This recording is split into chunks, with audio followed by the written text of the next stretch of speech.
स्मरणीय विश्ववंदनीय संतों के सम्राट सदगुरु कबीर देव जी के पावन चरण कमलों में त्रिवार साहिब बंदी करते हुए मेरे मन मंदिर के आराध्य प्रातः स्मरणीय परम पूज्य गुरुदेव जी, अर्चनीय वंदनीय संत समाज, समस्त संत गुरुजनों के चरण कमलों में त्रिवार बंदी करते हुए समस्त श्रोता बंधुओं को, माता बहनों को, नन्हे मुन्ने बच्चों को, आदरणीय बुजुर्ग दादा दादियों को, सभी को सुबह की हार्दिक शुभकामनाएं हैं। आज का दिन सुखद एवं मंगलमय है। सदगुरु कबीर साहिब जी का मौलिक ग्रंथ रत्न बीजक, जिसकी आज कौन से नंबर की साखी है? 11 नंबर की साखी। सदगुरु कबीर साहिब जी इस 11 नंबर की साखी में बहुत सुंदर 4 बातें कह रहे हैं। ये 4 बातें कौन सी हैं? उन 4 बातों को जीवन में यदि हम अपना लें तो हमारा आत्म कल्याण हो सकता है। नहीं, इसी आत्म कल्याण की प्राप्ति के लिए ही हम मानव जीवन में आए हैं। और इन 4 बातों को यदि जीवन में अपना लेते हैं तो निश्चित है कि हमारे जीवन के सारे दुख, संताप, पीड़ा, अशांति, दुख, अभाव की अनुभूति, ये सब समाप्त हो जाएंगे। इसलिए इस साखी पर हमारे गुरुजन संतजन बहुत सुंदर उपदेश दिया करते हैं। आज इस साखी को सुनने का, पढ़ने का हम सबको सौभाग्य मिला है। तो आइए सदगुरु कबीर साहिब जी की यह साखी। सदगुरु कबीर साहिब जी कहते हैं, जो जानहु जग जीवना, जो जानहु सो जीव, पानी पचावहु आपना, तो पानी मांगी न पीऊ। सदगुरु कबीर साहिब जी इस साखी में 4 बातें कह रहे हैं। सदगुरु कबीर साहिब जी कहते हैं, जो जानहु जग जीवना। साहिब कहते हैं कि यदि जगत में जीने की कला जानते हो, एक बात। दूसरी बात कहते हैं, और जीव को भी जानते हो, जो तुम्हारा स्वरूप है, यदि उसको भी जानते हो तो 2 काम करो। जगत में रह करके जगत की वासनाओं का त्याग कर दो और पुनः कोई नई वासना ना बन पाए, इसके लिए सजग रहो, सावधान रहो। इसी को कहते हैं साधना। सावधानी हटी कि दुर्घटना घटी, इसलिए निरंतर सावधान रहो। यही ध्यान है, यही साधना है। इससे बड़ी कोई साधना या इससे बड़ा कोई ध्यान नहीं हो सकता है। जो व्यक्ति सदैव यह ध्यान रखता है कि मेरा मन कहीं दूषित ना हो जाए, मेरे मन में कहीं राग द्वेष, काम क्रोध, लोभ मोह, ईर्षा छल दंभ पाखंड ना आ जाए, मेरे मन में किसी प्रकार के किसी के लिए बुरी भावना ना आ जाए, गलत विचार ना आ जाए, मेरा मन कभी विकार ग्रसित ना हो जाए। इस प्रकार से वो चलते फिरते, उठते बैठते, सोते जागते, काम धंधा करते, बिजनेस व्यापार करते हुए, बात व्यवहार करते हुए, सब समय जो व्यक्ति सावधान रहता है वही असली साधक है। और उसी का जीवन सुंदर, निर्मल, पवित्र बन सकता है और वही अपने आप में ठहर सकता है। जो व्यक्ति अपने जीवन को निर्मल नहीं बनाता है, अपने चरित्र को पवित्र नहीं बनाता है, अपने मन की गंदगी को दूर नहीं करता है, सजग सावधान नहीं रहता अपने मन पर, विचारों पर, अपनी इंद्रियों पर, अपनी क्रियाओं पर, अपने व्यवहार पर, वो व्यक्ति कभी शांति की प्राप्ति नहीं कर सकता, सुख की प्राप्ति नहीं कर सकता। आत्म कल्याण और मोक्ष तो बहुत दूर की बात है, व्यवहार में भी वो उलझ बच के मर जाएगा। इसलिए सदगुरु कबीर साहिब जी कहते हैं कि ये 4 काम करो। कौन कौन से काम? यदि तुम जगत में जीने की कला जानते हो, जीने की कला जी तो रहे हैं लेकिन हम जीने की कला नहीं जानते, उसके बारे में चर्चा करेंगे। और अपने जीव को, अपने स्वरूप को हम कभी उसका स्मरण नहीं करते, उसको जानते ही नहीं। दुनिया का सारा ज्ञान हम प्राप्त कर लेते हैं लेकिन अपने आप का ज्ञान हमें प्राप्त नहीं हो पाता। दूर की वस्तुओं को देखना सहज है लेकिन अपने ही चेहरे में कोई दाग लगाओ, आँख के पास काजल लगा होता है लेकिन आँख में दिखाई नहीं देता। इसी प्रकार से मैं सबको जानती हूँ लेकिन मैं अपने आप को नहीं जानती। जैसे इस हाथ से मैं सारे काम करती हूँ, सब कुछ पकड़ सकती हूँ, इस माइक को पकड़ सकती हूँ, लेकिन इस हाथ से इस हाथ को नहीं पकड़ सकते हैं। आप अपने हाथ से अपनी कलाई को पकड़ लेंगे, यहाँ पकड़ सकते हो, यहाँ शोल्डर को, इसके अलावा आप कहीं भी इस हाथ को इसी हाथ से नहीं पकड़ सकते हैं। ये बड़ी विचित्र बात है कि सबको जानने वाला खुद को नहीं जान पा रहा है, इसलिए कि इसको जनाने वाला कोई गुरु नहीं मिला, कोई आत्मज्ञानी महापुरुष नहीं मिले हमको, बाहर भटका दिए। और बच्चा जन्म लेता है तो सबसे पहले अपने शरीर को जानता है, शरीर को, और शरीर के अलावा वो किसी चीज को, फिर संबंध, शरीर के संबंध को जानता है, लेकिन वो अपने इस आत्मा को, अपने स्वरूप को नहीं समझता है। इस कारण से वो वासनाएं बनाता रहता है। तो यहाँ पर सदगुरु कबीर साहिब जी कह रहे हैं कि भाई 4 बातें हैं। यहाँ पर साहिब कहते हैं जीव के 2 अर्थ होते, एक देहधारियों को भी जीव कहते हैं और एक अपने स्वरूप को, शुद्ध चेतन आत्मा को भी जीव कहते हैं। तो यहाँ पर सदगुरु कबीर साहिब जी कह रहे हैं कि यहाँ देहधारी के लिए जीव कहा गया है और दूसरा है अपने शुद्ध चेतन आत्मा के लिए। तो मनुष्य ही को ज्ञान लगता है, मनुष्य ही को उपदेश दिया जाता है। मनुष्य के अलावा आप किसी पशु पक्षी कृमि कीट आदि के पास बैठ कर के सत्संग कथा वार्ता नहीं सुना सकते हैं। किसी भैंस के आगे जा कर के तुम भजन गाने लगो, ताली बजा के, मजीरा बजा के, तंबूरा लेकर के, हारमोनियम लेके, तो क्या करेगी? भैंस के आगे बीन बजाओ और भैंस खड़ी पगुराए, तो ऐसा हो जाएगा। आप खूब सत्संग करिए, कथा करिए या हवन करिए, कुछ भी करिए, अन्य प्राणियों को कोई मतलब नहीं है, केवल मनुष्य को ही प्रभाव पड़ता है। तो इसलिए जितना भी उपदेश है, शिक्षा है, ज्ञान है, विवेक विचार है, जिस प्रकार की भी साधनाएं हैं वो मनुष्य के लिए बताई जाती हैं। यहाँ साहब मनुष्यों को कह रहे हैं, इंसान को कह रहे हैं कि अपने स्वरूप को, अपने आपा को पहचानो। और जो व्यक्ति अपने आपा को पहचान लेता है वो जगत में जीने की कला सीख जाता है। जगत में जीने की कला नहीं है, क्यों नहीं है? क्योंकि हम अबोधग्रसित हैं, अज्ञानी हैं, हमको ज्ञान नहीं है कि मैं कौन हूँ। जब तक मैं खुद को नहीं पहचानती हूँ तब तक मैं सुंदर व्यवहार नहीं कर सकती, क्योंकि मैंने शरीर को अपना मान लिया और शरीर के नाते रिश्ते संबंधों को अपना मान लिया। इसी शरीर को खिलाने पिलाने में, इसी की सुरक्षा में हम रात दिन लगे हुए, और फिर इस शरीर में लगे रहने से, देह बुद्धि होने से तृष्णा बढ़ती है, मोह बढ़ता है, काम वासना जगती है, अनेक प्रकार के विकार बढ़ते हैं, लोभ लालच ईर्ष्या क्रोध मान छल दंभ पाखंड आदि जितने विकार हम जिनसे भी ग्रसित है, ये सब इनकी वृद्धि क्यों होती है? क्योंकि आत्मा की अमरता का बोध नहीं है, अपने सच्चे स्वरूप का ज्ञान हमको नहीं है। इस आत्मा की खुराक क्या है? आत्मज्ञान, सत्संग, विवेक विचार, भक्ति, वैराग, ये इस आत्मा की खुराक है, इसको हम यह नहीं देते। शरीर की खुराक क्या है?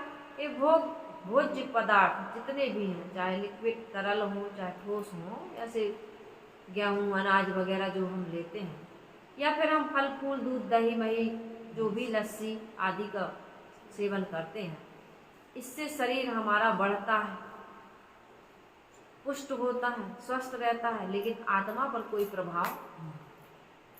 आत्मा की खुराक तो केवल अच्छे विचार है, सत्संग है, अच्छे कर्म है, ये भी सुखी जीवन जीने के लिए जब तक शरीर में है तब तक। और शरीर से यदि अलग हो गए हम तो इनकी भी जरूरत नहीं है, आत्मा को इन सब की भी जरूरत नहीं है। लेकिन यदि यह नहीं करेंगे तो आत्मा से जुड़े हुए जितना भी मन है, चित्त है, बुद्धि है, ये सब हमारे दूषित हो जाते हैं और इनका प्रभाव हमारे जीवन पर पड़ता है। इसलिए साधना करना चाहते हैं, सुख से जीना चाहते हैं, बूढ़े बूढ़े हमारे पास फोन करते हैं, कहते हैं मन बस में नहीं हो रहा है, ध्यान कैसे करें, किसका करें? ध्यान त्रिपुटी में लगाएं, भुगटी में लगाएं, ज्योति में लगाएं, नाद में लगाएं, बिंदु में लगाएं, कहाँ लगाएं? नाम जप करें तो कौन सा नाम बड़ा है? तो मैं कहती हूँ अब ध्यान करने की आवश्यकता सिर्फ इतनी है, इतना ध्यान करिए कि जो खुरापात बुढ़ापे में किए हैं उसको याद मत करिए, दोहराइए मत, खुरापात ही तो किए। मतलब जो नहीं करना चाहिए था वही काम हम करते रहे। क्यों करते रहे? क्योंकि हमें कोई ज्ञान नहीं था, अज्ञानता से सारे काम हुए। आज जो कुछ भी हम कर चुके हैं उसके बारे में यदि हम विचार करें तो लगता है कि व्यर्थ में ही हमारा जीवन बर्बाद हो गया। कोई भी कार्य को आज ऐसा नहीं लगता है कि जो हमने किया है वो अत्यंत आवश्यक था और उसको करके आज हमें पूरा पूरा संतोष ही लगता है। संतोष है पूरा पूरा। किसी भी संसार के किसी भी कार्य में हम आज तक पूर्ण सफल नहीं हुए, लेकिन यदि मन को बस में कर लेते, निर्मल पवित्र कर लेते, इसको मांझ लेते, सुंदर स्वच्छ पवित्र बना लेते और इंद्रियों को हम सुबस कर लेते, तो हमारा आज जो रिजल्ट मिलता ना वो बहुत बढ़िया 100% हम सफल होते हैं। बच्चा जन्म लेता है तो बड़ा निर्मल पवित्र निश्चिंत रहता है, प्रसन्न रहता है, निर्द्वंद रहता है, निर्विकारी रहता है, बड़ा उसका जीवन सुंदर होता है, सुखी होता है, शांत होता है, प्रसन्न होता है, कोई चिंता फिक्र नहीं होती है। लेकिन जैसे जैसे बढ़ता है गाली देने लगता है, झूठ बोलने लगता है, व्यसन करने लगता है, दुराचरण में पड़ जाता है, कितने सारे दुर्व्यवहार दुराचरण करने लगता है और फिर उसकी चिंता फिक्र तनाव अशांति उद्वेग पीड़ा बढ़ती जाती है। जीवन व्यापार घाटे में चला जाता है। ये जगत में जीने की अच्छी कला नहीं है। हमारा जीवन रूपी व्यापार क्या हो गया? घाटे में हो गया। ये क्यों हो गया घाटे में? एक हारे हुए जुआरी की तरह बूढ़े व्यक्ति की स्थिति क्यों हो गई? क्योंकि उसने जवानी में अपने आप को संभाल नहीं पाया, समझ नहीं पाया, जान नहीं पाया। अज्ञान और अबोध के कारण से वो भटक गया। इसलिए सदगुरु कबीर साहब जी कहते हैं, जो जानहु जग जीवना, जो जानहु सो जीव, पानी पचावहु आपना, तो पानी मांगे न पीऊ। बड़े दुख की बात है, बड़े खेद और अफसोस की बात है कि बच्चा जन्म लेता है उसको ज्ञान नहीं मिल पाता है। संसार की भौतिक उपलब्धियों को तो हमारे माता पिता समाज के लोग उपलब्ध करा देते हैं। देह निर्वाह की चीजें, देह गुजर की चीजें, ऐसो आराम की चीजें भौतिक क्षेत्र में हमको मिल जाती हैं, लेकिन शांति प्रसन्नता निर्भयता निश्चिंतता आदि के जो सूत्र हैं, सद्गुण सद आचरण, वो हमें आत्मज्ञान वो नहीं मिल पाता। इतिहास में एक माँ ऐसी हुई है, केवल एक ही माँ, माता मदालसा, जो अपने सभी पुत्रों को लोरियों में ही ज्ञान दे देती है। तू तो शरीर नहीं, तुझमें शरीर नहीं, गगन तेज नीर नहीं, पृथ्वी समीर नहीं, नाम जात तुझमें नहीं, काहे को दुख पाए, और हंस हंस के तत्व ज्ञान पुत्र को कराए। शुद्धो असी बुद्धो असी निरंजनो असी, संसार माया परिवर्जितो असी। इस प्रकार का ज्ञान देने वाली माता मदालसा वो बताती है कि तू शरीर नहीं है और शरीर के नाम रूप ये तो मैंने तुमने अभी अभी प्राप्त किया है। नाम मैंने रख दिया और रूप अपने कर्म संस्कार वासना के अनुसार तुम्हें जो रूप मिला है, स्त्री का, पुरुष का, गोरा काला, जैसा भी शरीर मिला है अपने कर्मों के अनुसार तुमको मिला, लेकिन यही मिला है माता पिता से। ये नाशवान है, क्षणभंगुर, ये बनता मिटता है, ये बढ़ता घटता है, ये जन्मता मरता है, लेकिन तू जन्मता मरता नहीं। ये ज्ञान ये बोध कोई भी माँ अपने पुत्र को नहीं दे पाती है। आज तक मैंने बहुत कम देखा होगा, सुना होगा कि ऐसी माँ ऐसे पिता किसी बच्चे को मिले हों और जिन्होंने आत्मज्ञान का बोध दे करके बच्चे को वैराग का पाठ पढ़ाया हो। राग का नहीं, वैराग का, क्योंकि वैराग और भक्ति ही, ज्ञान ही आदमी को इस संसार से या इस संसार के दुखों से मुक्त कर सकता है। संसार की ये भौतिक उपलब्धियां हमको निर्भयता का, शांति का वरदान नहीं दे सकते, निश्चिंतता का, निर्द्वंदता का, असंगता का, आत्मस्थिति का वरदान नहीं दे सकते। कि देते हैं? जितना जितना संसारी आदमी, अज्ञानी आदमी इन भोगों को भोगता है या मित्र या पुत्र या परिवार बनाता है तो क्या होता है, वो अपने सुख के लिए इन संसाधनों को इकट्ठा करता है, लेकिन वो ये नहीं समझ पाता है कि यही हमारे लिए दुख का कारण बन जाते हैं। बिरहा दीनो खेत को बिरहा खेत ही खाए, और तीन लोक संशय परी, मैं काई कहूँ समझ। कबीर साहिब जी कहते हैं फसल की सुरक्षा के लिए एक बाड़ी लगाई गई, घेरा तैयार किया गया, लेकिन वही घेरा वही बाड़ी फसल को खा गई। ऐसा होता नहीं है भौतिक क्षेत्र में कि बाड़ी फसल को खा जाए, लेकिन यहाँ अपने जीवन में यही सूत्र लागू हो रहा है कि जिन प्राणी और पदार्थों का हम संग्रह करने में पूरा आधा जीवन तो लगा देते हैं, और वही प्राणी और पदार्थ, वही संबंध, वही हमारी आदतें, जिन आदतों, जैसे तम्बाकू मल कर खाना, हम सुख के लिए ही तो खाते हैं, आनंद के लिए ही तो खाते हैं। अब जो खाते हैं वो जाने क्यों खाते हैं भाई, इतना भी हम 100% ये नहीं कह सकते सुख या आनंद के लिए खाते हैं, क्यों खाते हैं वो जाने। शराब पीते हैं, मांस खाते हैं, कोई भी गंदा व्यभिचार आदि कर्म करते हैं, क्यों करते हैं, और वही परिणाम उनको दुख देता है कि नहीं देता है। अपने अपने संबंधों से, अपने अपने मन इंद्रियों से, अपने अपने शरीर से, अपनी अपनी गंदी आदतों से संसार के सभी लोग परेशान हैं कि नहीं। एक ऐसा संबंध बनाइए, एक ऐसी आदत बनाइए, एक ऐसा स्वभाव, एक ऐसा संस्कार बनाइए जो हमें सुख दे, शांति दे, अमरता की ओर ले जाए, आत्मस्थिति, आत्म कल्याण की ओर ले जाए। ये ज्ञान हमको न माँ ने दिया, न पिता ने दिया, न समाज के किसी व्यक्ति ने दिया। ये ज्ञान हमें केवल सद्गुरु देते हैं। तो इसलिए सद्गुरु कबीर साहिब जी कहते हैं कि जो जानम जग जीवना, जो जानम सो जीव। यदि अपने स्वरूप की पहचान हो जाए कि मैं शुद्ध हूँ, बुद्ध हूँ, निरंजन हूँ, आंखों से दिखने वाला निरंजन मतलब जो आंखों से दिखाई ना दे, बल्कि जिसकी सत्ता से आंख देखती है, वो सत्ता हूँ मैं, वो तत्व हूँ मैं, जिससे मुझे संसार का सारा ज्ञान हो रहा। मेरे द्वारा जो कुछ ज्ञान किया जाता वो मैं नहीं हूँ, जिसके द्वारा मैं संसार का ज्ञान प्राप्त करती हूँ मैं वह सत्ता हूँ। उसको समझिए, लौटिए, आप परिग्रह की भावना अपनाइए, ज्यादा संग्रह मत करिए। यदि संग्रह करना है तो क्या करिए, ज्ञान का संग्रह करिए, वैराग्य का संग्रह करिए, विवेक का संग्रह करिए, भक्ति का संग्रह करिए, सद्गुण सदाचरण का संग्रह करिए। ये असली पूंजी है।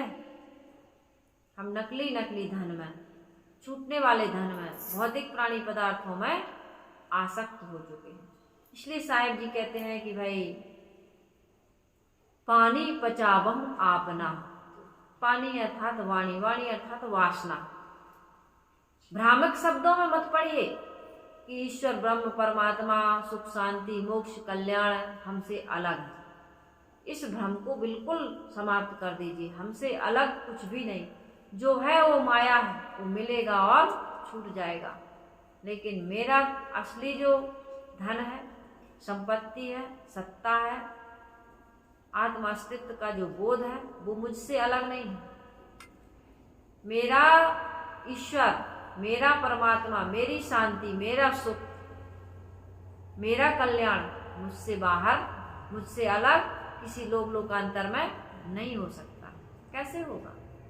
तो साहिब कहते हैं कि पानी पचावहु आपना, संसार की जितनी भी वासनाएं उनका तो त्याग करना ही है, लेकिन ये लोक लोकांतर में मेरा मोक्ष होगा, मेरे मुझसे अलग कोई परमात्मा मिलेगा, मैं उसका अंश हूँ, अंशी से मिलकर के पूर्ण हो जाऊंगा, हो जाऊंगी, ये भावना का बिल्कुल त्याग कर दीजिए।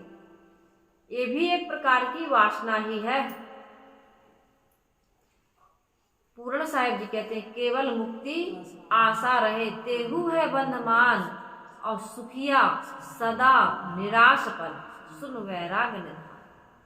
नैराश्यता जिसके जीवन में आ जाती है, निष्कपटता निर्मलता जिसके जीवन में आ जाती है, निर्द्वंदता जिसके जीवन में आ जाती है, उसका जीवन कृतार्थ हो जाता, धन्य हो जाता।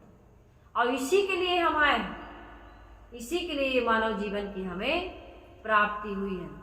समाज में रहिए, इस संसार में हमको तब तक रहना है जब तक हम शरीर में रहते हैं, इसमें रहिए और इनके नाते रिश्ते संबंधों को बहुत बढ़िया बखूबी से निभाइए। ये नहीं कहती हूँ कि संसार में रह करके आप संसारिकता में इतने डूब जाएं या फिर इससे इतना ऊब जाएं कि आप व्यवहार करना ही भूल जाएं। उचित व्यवहार लेना देना तो सबको पड़ता है। हम देहधारी हैं, इस शरीर में जब तक रहेंगे हम संबंधों का अंत नहीं कर सकते हैं। लोगों से व्यवहार, लेन देन, बातचीत करनी पड़ती है, तो उनके साथ सुंदर व्यवहार करना चाहिए। दया, धर्म, परोपकार, भलाई का काम करते हुए, वसुधैव कुटुंबकम की भावना रखते हुए, सर्वे भवन्तु सुखिनः की भावना रखते हुए, जियो और जीने दो की भावना रखते हुए सुंदर व्यवहार करें। कैसे रहें? इसी संसार में हमको कैसे रहना है? जैसे मूंज में सीक रहती है, जैसे पके हुए चोइया में इमली, जो खट्टी इमली होती है, उसमें उसका बीज रहता है। देखे होंगे ना आप लोग, कितना साफ निकलता है। एक पके हुए नारियल की तरह रहिए। कमल के पत्ता पर आप पानी डालिए। अभी हमारे आश्रम में कोचई का पेड़ लगा, घुइयां कहते हैं जिसको अपन, तो उस पर भी ऐसे ही पानी की बूंदियां जो पड़ती है ना बारिश में, या ऐसे पानी डालें तो लुढ़क जाता है। ऐसे ही कमल का पत्ता होता है। तो हमारे आश्रम में बच्चे कुछ आए तो उसको तोड़ रहे थे कल चोरी से, छोटे छोटे से बच्चे, बचपन में ये सब होता है। तो साधना साहब ने देखा तो कहा बिना पूछे क्यों ले जा रहे हैं। मतलब अच्छा संस्कार देने के लिए उनको ये बताया गया कि किसी का भी कोई भी सामान चाहिए, उनका रद्दी पड़ा हुआ सामान भी आप पूछ कर के लाइए। ये शिष्टाचार है, ये अच्छे संस्कार है। बिना पूछे किसी का अनावश्यक चीज भी उठा लेना, उसको आवश्यकता नहीं है, पड़ा है, लेकिन उससे पूछे बिना उठाना क्या कहते हैं? चोरी कहलाता है। इससे हमारा अंतःकरण दूषित होता है। तो मैं ये कह रही थी कि कमल के पत्ते की तरह रहिए। कीचड़ और पानी से खुराक लेता है, लेकिन उस पर कीचड़ और पानी का कोई प्रभाव नहीं, लिपायमान नहीं होता। ऐसे रहिए, पके नारियल बनिए। मूंज में से सीख निकाल लेने के समान अपने आप को इस संसार से निकाल लीजिए। रहिए इसी संसार में रहते हो। काजर केरी कोठरी बुढ़ता है संसार, बलिहारी ते पुरुष की जो पैठ के निकरन। कोई काजर की कोठरी में घुस जाए और उसमें घुस कर के निकल आए बेदाग, चदरिया झीने रे झीने। कबीर साहब ने गाया, ध्रुव प्रहलाद सुदामा ने ओढ़ी, सुखदेव ने निर्मल कीन्ही, और दास कबीर ने ऐसी ओढ़ी, ज्यों की त्यों धर देनी, चदरिया झीनी रे झीनी। इस चादर को गंदा ना करिए। शरीर रूपी चादर, मन रूपी चादर, अंतःकरण रूपी चादर, ये सब चादर है। कोई भी चीज की, इन सारी चीजों को आप चादर की संज्ञा दे करके यह समझिए कि हमको, आपको, किसी को भी इसको गंदा नहीं करना। हम रोज अपने शरीर के कपड़ों को धोते हैं। जो शरीर में, अंग में हम कपड़े पहनते हैं, उनको धोते हैं कि नहीं धोते?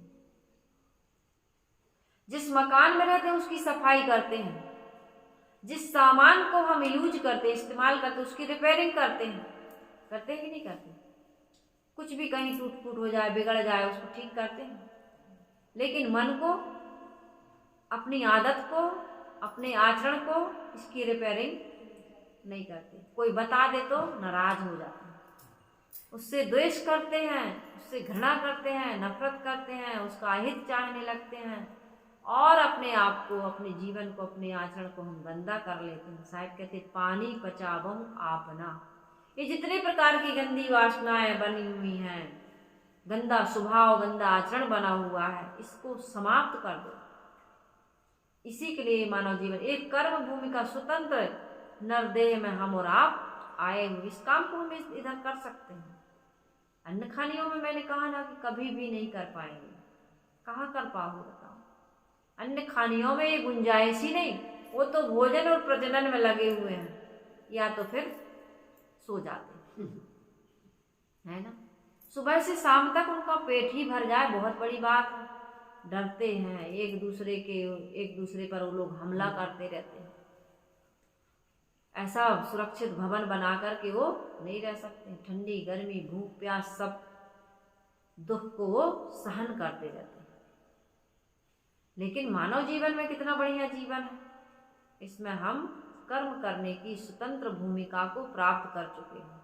इसमें हम भक्ति कर सकते हैं, सत्संग कर सकते हैं, कल्याण का काम कर सकते हैं, पवित्र कार्य कर सकते हैं, भलाई पर उपकार कर सकते हैं, सेवा कर सकते हैं, दान कर सकते हैं, सहयोग कर सकते हैं, दूसरे के लिए अच्छा सोच सकते हैं, अच्छा कर सकते हैं, अच्छा बोल सकते हैं, अच्छा देख सकते हैं, सुन सकते हैं, सब कुछ कर सकते हैं। यही काम करना चाहिए जिससे हमारा जीवन सुंदर बनता है। साहब कहते पानी पचावम आपना तो पानी मांगना पीऊ। हमारे सिद्धांत में एक संत हुए सदगुरु विशाल साहब जी, वो कहते हैं जगत में रह के चलो बचाए। इस संसार में कैसे चलो, अपने आप को बचा बचा करके चलो। रहना नहीं देश वीराना है, यह संसार कांटों की बाड़ी, उलझ उलझ मर जाना है, रहना नहीं देश वीराना। ये देश, ये घर, ये परिवार, ये जमीन, ये जायदाद, ये सब मेरे नहीं है, ये कैसे हैं, वीराने हैं, वीराना है, दूसरे का है। और जब दूसरे का है, छोड़ के जाना है, इसमें रहना नहीं है, तो कैसे रहना चाहिए, उलझ उलझ के नहीं रहना चाहिए। आज सास से झगड़ा हो गया तो कल देवरानी से हो गया, तो पति से हो गया तो बच्चों से नहीं बोल रहे हैं। अब माता जी को इतनी गुस्सा आ गई, इतनी गुस्सा आ गई, बहू बेटा कुछ भाई नौजवान है, कुछ उतनी समझ भी नहीं है, गलती हो गई होगी। अब बेटा कह रहा है कि माँ खाना खा ले, माँ नाराज, खाना ही नहीं खा रही। बेटा कह देख माँ मैं खाना खा रहा हूँ, भोजन कर रहा हूँ, तू नहीं खा रही, मुझे अच्छा नहीं लग रहा, मुझे दुख हो रहा है कि मेरी माँ भूखी है और मैं खाने बैठा हूँ, खा ले। थाली ला के दे दिया, सच्ची घटना बता रही हूँ, थाली ला के दे दिया, तब भी माने नहीं है। देख माँ मुझे बहुत खराब क्रोध आता है, बहुत खराब गुस्सा आती है, तू नहीं खाएगी तो मैं फिर थाली फेंक दूंगा। तब भी माँ ने नहीं खाया। लड़के ने जितने बर्तन थे, भोजन था, थाली थी, सबको फेंक दिया, फिर भी माँ ने भोजन नहीं किया। ऐसी कैसी गुस्सा है। बुढ़ापे में तो आदमी को बड़ा सरल हो जाना चाहिए, विनम्र हो जाना चाहिए। धार अभी बाकी, पार अभी बाकी है, अरे मन अब तो संभल, जीत की हार अभी बाकी है। जवानी में तो सब कुछ किया, बुढ़ापे में कुछ भी नहीं कर पाओगे। बूढ़े को बड़ी चिंता होती है, ज्यों ज्यों भीजे कामरी त्यों त्यों भारी हो। जैसे जैसे अवस्था बढ़ती जा रही शरीर की उम्र बढ़ रही, लेकिन जीवन की आयु घट रही। इसलिए इस घटती आयु में, बेला में, जाने के समय में हमको क्या करना चाहिए, सबके साथ सुंदर व्यवहार करना चाहिए। रहना नहीं देश वीराना है, तो उलझ उलझ के नहीं मरना है, लड़ाई झगड़ा करके नहीं। अरे थाली दिया है, उस समय गाली दिया था, गाली दिया था उस समय, तो आप गाली को मत लीजिए, लेकिन जब वो थाली दे रहा है तो थाली को ले लीजिए। आप उल्टा करते हैं, हम उल्टा करते हैं, गाली को ले लेते हैं और थाली को फेंक देते हैं, नहीं खाएंगे, ऐसा नहीं खाएंगे। अरे भाई क्यों नहीं खाओगे, नहीं खाएंगे। अब इतने में कहीं गर्दन नहीं चढ़ गई, नस चढ़ गई, टेढ़ी हो गई, हो जाती है कई लोगों। जब गाली आती है, बच्चे या बहू या कोई भी गाली, नहीं लेंगे गाली, ऐसा कह दो महादेव बुद्ध जैसे, हमने तुम्हारी एक भी गाली वापस कर देंगे। हाँ, लो ही मत अपने आप वापस, हम आपको कुछ देने जाएं, हाँ भैया तुमने दिया है, तुम्हारा सामान हमको नहीं चाहिए, तो गाली दे तो मत लो। ये बूढ़ों को, जवानों को, सबको मैं अपने आप को भी गाली दे तो मत लो, पसंद नहीं है भाई हमको, हम तुम्हारी गाली नहीं लेंगे, लेकिन थाली आती है तो ले लेना चाहिए। उलझ उलझ के मरना, क्योंकि उलझाने वाले कदम कदम पर हैं। आप उलझते रहेंगे तो बात बात में आप क्रोध करेंगे, बात बात में कमी देखेंगे, बात बात में लड़ाई झगड़ा करेंगे। इसलिए मैं कह रही थी कि रहना नहीं देश वीराना है, और यह संसार झाड़ और झाखड़, आग लगे बर जाना है, रहना नहीं देश वीराना है। झाड़ झाखड़ है, क्या है इसमें, आग लगते ही हाड़ जरे जस जंगल लकड़ी, केस जरे जस घासा, सोने जैसी काया जलेगी। साहब ने कहा जल गई, कोई न आयो पासा, मन फूला फूला फिरे जगत में कैसा ना तारे। ये शरीर भी हमारा नहीं है, प्राण पिंड से बंध रहा सो नहीं तेरा होए। ये शरीर, ये प्राण, ये मन, ये इंद्रियां कुछ भी हमारा नहीं, जीव तुम्हारा तू केवल है। और सभी जितना देख रहे हैं ना सब धोखे हैं, धोखे की टट्टी में हम फंसे हुए। ये ज्ञान हमको नहीं मिला, जो जानहु जग जीवना, जो जानहु सो जीव। न जीव के अपने स्वरूप को पहचान रहा है, न जगत में जीने की कला जान रहा है, न हम एक काम कर पा रहे हैं कि पानी पचा बहुआ अपना। फंसे हैं बिना मतलब के लड़ाई झगड़ा, राग द्वेष, लोभ मोह, ईर्षा, छल दम्भ, पाखंड, व्यभिचार है बिना मतलब के। इंद्रियों को भोगों की सामग्री दे देकर आज तक किसने तृप्त किया? आपने, हमने, किसी ने किया क्या? इच्छा को जीता जाता है, इच्छा को मारा जाता है, इच्छा की पूर्ति नहीं होती। एक इच्छा की पूर्ति करिए, अनेक इच्छाएं सामने खड़ी हो जाती हैं। इसलिए मैं ये कह रही थी कि यदि जगत में जीने की कला जानते हो तो क्या काम करो? वासना का त्याग करो, वासना ना बनाओ। हम वासना बनाने में लगे हुए, बना रहे कि नहीं वासना?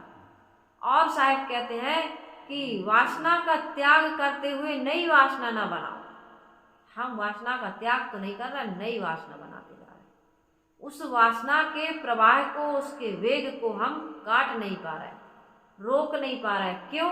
क्योंकि हमने गुरु की भक्ति नहीं की। माता सबरी को समझाते हुए रामचंद्र जी, प्रभु राम यही कहते हैं, हे माता सबरी, प्रथम भक्ति संतन कर संगा। यदि हमने संतों का संग नहीं किया तो जीवन में कभी भी उन्नति प्रगति नहीं हो सकती है। आध्यात्मिक पूंजी शांति प्रसन्नता, यही आध्यात्मिक पूंजी, अमरता, आत्मस्थिति, मोक्ष, कल्याण, दुखों की निवृत्ति, ये नहीं मिल सकती। इसलिए पहली प्रथम पाठशाला या प्रथम के जीवन की पढ़ाई क्या है? सत्संग करिए, संतों का संग करिए। तो मैं ये कह रही थी, जीवन जीने की अच्छी कला क्या है? उलझिए मत। सबसे बढ़िया कला है जीवन जीने की कि अपने आप को कहीं उलझा करके नहीं बल्कि सुलझा करके हमको चलना चाहिए। कोई गाली देता है तो उसको पूछो, भैया काहे घरे आवत है, काहे गाली देते हो? गुरुदेव जी बताया करते थे, एक व्यक्ति ऐसा था, उसको क्रोध में कोई गाली देता था तो प्रसन्नता से बिल्कुल शांत भाव से कहते, काहे भैया काहे घरे आवत, काहे घरे आवत। अब ऐसा कोई कहने वाला होगा? अरे भाई शांत रहो, काहे घरे आवत। हम तो, मैं भी नहीं कर पाती इतना, कोई मुझे गाली दे तो मैं भी उसका जवाब देने के लिए तैयार हूँ। ये बातें कहने सुनने में बड़ी अच्छी लगती हैं, बड़ी सरलता से हम कह जाते हैं, लेकिन जिस दिन हमने ये काम कर लिया उस दिन फिर हमने जग जीत लिया। उसी दिन हम सबसे बड़े ज्ञानी हैं, उसी दिन हम सबसे बड़े महात्मा हैं, उसी दिन हम सबसे बड़े सूरवीर हैं। सूरवीर, गाली का बदला गाली से देना सूरवीरता नहीं है। ईंट का जवाब पत्थर से देना ये हमारी कायरता है। कोई गाली दे रहा, निंदा कर रहा, अपमान कर रहा, हम प्रतिक्रिया में लगे हुए, हमारी बहादुरी नहीं है। कम से कम ये बात समझ में तो आ गई हमें। अब इसके लिए हम प्रयास करेंगे तो एक दिन सफल भी हो जाए। रास्ता ही मालूम नहीं, रास्ता कौन से रास्ते से जाना है, सही रास्ता क्या है जिस पर चल के मंजिल मिलेगी, ये पता ही नहीं तो कैसे? मंजिल का पता नहीं है, ये रास्ता का पता नहीं है तो मंजिल कैसे मिलेगी? चलिए रास्ता मिल गया, अब चलना शुरू करिए। एक दिन भूल हो गई, दूसरे दिन भूल हो गई, रोज रोज भूल हो जाती है, लेकिन फिर से खड़े हो जाइए। गिरते हैं सह सवार ही मैदाने जंग में, वो तिफल क्या गिरेंगे जो घुटनों के बल चले। आपसे कोई असावधानी हो जाती है, आप कहते हैं मन हमारा नहीं रुकता। हमसे कोई असावधानी हो जाती है, हम कहते हैं मन नहीं रुकता, मन बस में नहीं हो सकता, हम इस आदत को नहीं जीत सकते। क्यों नहीं जीत सकते? को अस काज कठिन जग माही, जो नहीं होए तात तुम पाही। सब कुछ कर सकते हो। आज आदमी कितना आविष्कार कर लिया, घंटों में मंगल ग्रह पर, चंद्र ग्रह पर पहुंच गया, घंटों में कितने कितने आविष्कार कर लिए इसने अपने जीवन की सुख सुविधाओं के लिए। लेकिन सुविधा तो मिली, सुख ना मिला, क्योंकि साधना में सुख है, साधनों में सुख नहीं। किस चीज में सुख है? साधना में, मन इंद्रियों को रोकने में, साधने में सुख है। वाणी को रोक लीजिए, गाली निंदा झूठ मत बोलिए। कोई आदमी आपका अपमान कर रहा है, हमारा अपमान कर रहा है, तो हमको चाहिए कि उनके शब्दों को हम ना लें, उसका वहीं तिरस्कार कर दें। तिरस्कार क्यों स्वीकार करते हैं? तिरस्कार करना सीखें हम आप सभी लोग। जो चीज पसंद है उसका तिरस्कार कर दो, और जो चीज पसंद है उसको स्वीकार कर लो। उल्टा करते हैं। इसलिए जीवन हमारा, सुख तो चाहते हैं, सुख चाहते हुए हमारे जीवन में दुख है। इसका कारण यही है। इस कारण को आप हमको समझने की आवश्यकता है। साहब कहते हैं कि भोजन मिल रहा है, वस्त्र मिल रहा है, मकान में रह रहे हैं, फिर भी सुखी, सुरक्षित, निश्चिंत, निर्भय अपने आप को हम नहीं पा रहे हैं। क्यों नहीं पा रहे? बुढ़ापे में आदमी को बड़ी चिंता होती है, पता नहीं मौत कैसे आएगी, कौन सेवा करेगा, कैसे मरेंगे। अभी तक तो चिंता थी कैसे जिएंगे, अभी तक चिंता थी कैसे जिएंगे। खूब बनाया, खूब कमाया, खूब जोड़ा, इकट्ठा किया है ना। अब क्या चिंता हो गई? अब उम्र, जब सब कुछ हो गया, बढ़िया से मकान बन गया, पैसे आ गए, परिवार के बीच में आप सुरक्षित हैं, अब चिंता हो रही है कि कैसे मरेंगे। ये बड़ी चिंता। एक आदमी को, सच्ची घटना है, 20 साल से चिंता करता था कि चोर ना जाए, चोर ना जाए। गुरुदेव जी से मिला। गुरुदेव जी ने पूछा कि और सब बढ़िया, कुशल मंगल? कहे हाँ साहब जी सब बढ़िया। कहे कोई चिंता? कहे ये कई चिंता है। क्या चिंता? ऐसा लगता है चोर ना आ जाए। कहे कितने वर्षों से? कहे 20 साल हो। कहे चोर आए? कहे नहीं आए। कहे गुरुदेव जी ने कहा चोर आएंगे तो घंटों में नहीं, मिनटों में सामान चुरा के ले जाएंगे, जो होगा वो देख लेना उस समय। अभी से क्यों 20 साल से तुम चिंता करते हो? मरना है मर जाइए, मरना है मर जाइए, छूटी पड़े जंजाल। ऐसा मरना क्या मरे दिन में 100 बार। जिस दिन मरोगे तो बड़ा टाइम लगेगा का मरने में। हुच से हुचकी आई और काली बदरिया मुख पर छाई। गुरु जी कहते एक हिचकी का काम है बस। वो आदमी बड़े कष्ट से मरता है जिसकी आसक्ति और ममता इस संसार से बनी रहती है। हमारे यहाँ एक संत जी आते थे, वो कहते थे कि बस हाथी निकल गया बेटी पूछ लटकी, और बिल्कुल बात करते करते हाथ में मोबाइल लिए लिए मुंह खुला रह गया, तकिए से टिके रह गए। रात का भोजन एक रोटी या कुछ सब्जी ले लेते थे जलपान की। शायद 80 साल की उम्र थी। बस हाथ में मोबाइल लिए बात कर रहे हैं, मुंह खुला है, रोटी और सब्जी बगल में रखी और शरीर छूट गया। ऐसी भी मौत होती है। ऐसा क्यों नहीं सोचते हो कि हम भी ऐसे ही मरेंगे? सारी चीज का तुम अच्छा चयन का, अच्छी पत्नी हो, अच्छा मकान हो, अच्छी नौकरी हो, अच्छा वाहन हो, सब। तो मौत के बारे में भी अच्छा सोचिए कि हम तो इतने अच्छे से मरेंगे भाई, बिस्तर पर लेटेंगे और बस चद्दर ओढ़ के सोए तो सोते ही रह जाएंगे, किसी को पता नहीं चले। ऐसा क्यों नहीं? कौन सेवा करेगा? क्यों सोचते हो बिस्तर पर पड़ेंगे, टट्टी पेशाब करेंगे तो सेवा कोई करेगा? लफुआ ना लग जाए, ये ना हो जाए, वो ना हो जाए, क्यों सोचते हो ऐसा? इस एक चीज और बता दूं, इस संसार में वही मिलता है जो हम सोचते हैं। आप जो सोचोगे, एक पूरी विश्व सत्ता कहती है तथास्तु। जो चाहते हैं हम, जो सोचते हैं हम, वही हमको मिलता है। इसलिए ऐसा ही सोचो कि बस। हमारी माँ के बचपन की एक कहानी माँ बताती हैं, कई बार बताई हैं। उनके यहाँ एक नौकर था, उसका कोई नहीं था, अकेला था। बचपन में ही नाना जी के यहाँ आ गया था, और वो इतना ईमानदार, इतना मालिक का भक्त था, ब्रह्मचारी था, और शादी विवाह कुछ भी नहीं, बूढ़ा हो गया। धीरे धीरे उसकी शक्ति घटती गई। तो नाना जी ने, नानी ने पूछा कि भाई क्या हो गया? भोजन थोड़ा कम अपने हाथ से बनाता खाता था, और त्योहार पावन को इतनी हमेशा वो पवित्रता से रहता था, और त्योहार पावन को तो काम ही नहीं करता था। घर जहाँ रहता था वहीं की सफाई करता था।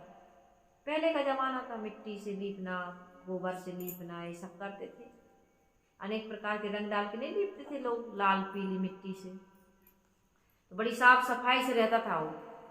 धीरे धीरे शक्ति घटती गई, भोजन बस कम किया, कहे कोई दर्द नहीं है, कोई परेशानी नहीं, बस भूख नहीं लगती। धीरे धीरे शरीर घट गया, शक्ति घट गई। लास्ट दिन जिस दिन उसका शरीर छूटना था, उस दिन उसने मालिक से कहा, मेरे नाना से कहा कि दीपक बुझा दो मुझे, आज मुझे प्रकाश अच्छा नहीं लग रहा। नाना जी दीपक बुझा के आ गए, दूसरे घर में रहता था।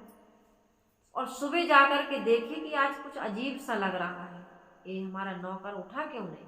नन्हा नन्हा कहते थे उसके कमरे में जाकर के देखे तो बिल्कुल कोरा चद्दर, कोरा नया चद्दर ओढ़ के ऐसे हाथ लगा के एक तरफ तकिया बना के हाथ में सोया था। उसका शरीर छूट गया। बताइए, कोई सिलवट नहीं बिस्तर में, कोई उसके शरीर में तकलीफ नहीं हुई होगी। तब तो कहते हैं ना, सूरा की लुगाई के राम रखवारे, वो उसका एक मंत्र था, चलत फिरत की भोगमान है रे भगवान, तुम्हारे सिवा हमारा कोई नहीं है। बस इतना मंत्र जानता था। चलत फिरत की भोगमान है और तुम्हारे सिवा भगवान हमारा कोई नहीं है। उसकी ऐसी पार लग गई।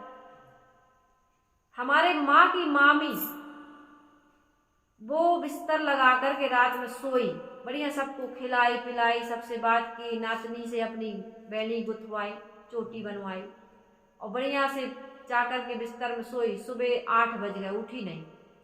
बच्चों ने खटखटाया, दरवाजा अंदर से बंद था। खिड़की तोड़ के अंदर आ झांक के देखा तो बाएं करवट लिए बढ़िया से आराम से सोई थी। जाके देखा शरीर छूट गया था। ऐसे भी मौतें होती हैं हमारे मौसी के गांव में। भाई रिश्तेदारों से जुड़े हैं तो वहीं से तो सुनेंगे। भक्तों के यहाँ भी कई घटनाएं मैंने सुनी। कई भक्तों ने बताया, खा के पी के एकदम आराम से सबको उपदेश दे के, सबको समझा के, बता के हमारे दादा मरे, हमारी दादी मरी, उनका शरीर छूटा। तो मौसी के गांव में एक बहन थी और वो तो हमसे बहुत ज्यादा उम्र की थी, माता जी का है।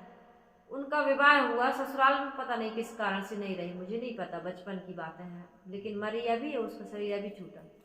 वो पानी भर करके लाई और ऐसी घिनौची होती है ना, पहले के जमाने में, अपने यहाँ घिनौची कहते हैं, पानी रखने की जो जगह, वहां गुंडी भर के रखी और बस बैठ गई। कहे कैसे लग रहा सुबह सुबह, और उसका शरीर छूट गया। ऐसी मौतें होती है, क्यों चिंता करते हैं? चिंता मत करिए। चिंतन से चिंता घटे और दुख से घटे शरीर, और पाप से लक्ष्मी घटे, यों कथित है कबीर। चिंतन करिए, किसका? अपने आप का। आत्मस्मरण करते रहिए और जीवन में किसी प्रकार का कोई गलत कार्य मत करिए। गलत कार्य वही है जिससे हम दुखी होते हैं और हमारे उस कार्य से हमारे अपने संबंध में, संपर्क में आने वाले लोग दुखी होते हैं, पाप कहलाता है। कोई ऐसा कार्य मत करिए जिससे हमारा मन गंदा हो और सामने वाले का मन दुखी हो।